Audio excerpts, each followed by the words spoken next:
Betrayal was in the air tonight on DC's Legends of Tomorrow. What's up, everyone? I'm Terri Schwartz, and I'm here to talk to you about the latest Legends of Tomorrow episode, Rivers of Time. Full spoilers, and some big twists actually happened in this episode, so don't want to spoil it for you. Only come back and watch this when you have seen the episode.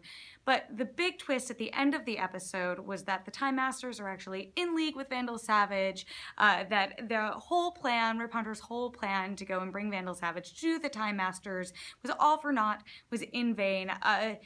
You know, I don't know if it was necessarily telegraphed, but it didn't feel like that big of a moment. We know that the Time Masters are pretty nefarious people on the show. It wasn't a big surprise to me that they would be in league with Vandal Savage, especially with only a couple episodes left of this season. There obviously have to be big hurdles to overcome. But this show has set up Vandal Savage as this like really undefeatable villain. I am at a loss for how they're going to finally get rid of him, put him away. He seems so intertwined with the other storylines, the storylines of Hawkgirl and Hawkman, who we're going to get to in a second.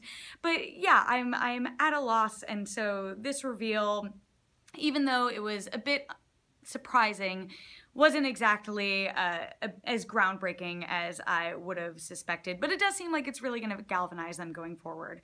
As for Carter and Kendra, he finally came back as full Hawkman mode in this episode, which again felt inevitable. We knew that this would be coming, and you know, this was bad news for Kendra's other relationship.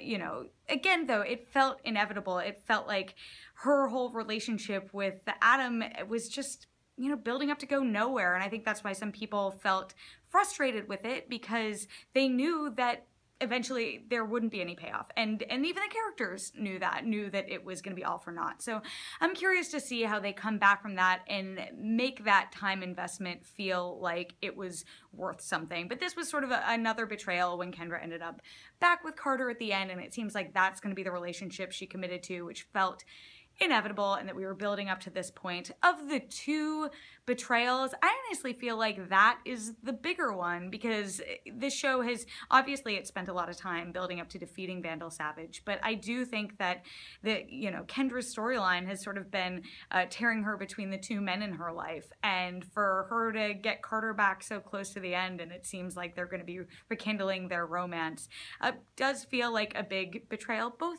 to the audience a little bit, considering everything that we've done to build up the Ray and Kendra storyline, but also to Ray as a character. Poor Ray, unlucky in love, Ray. So those are my thoughts about this episode of Legends of Tomorrow. I want to hear yours. Let us know in the comments below. And for all things DC TV, keep it here at IGN.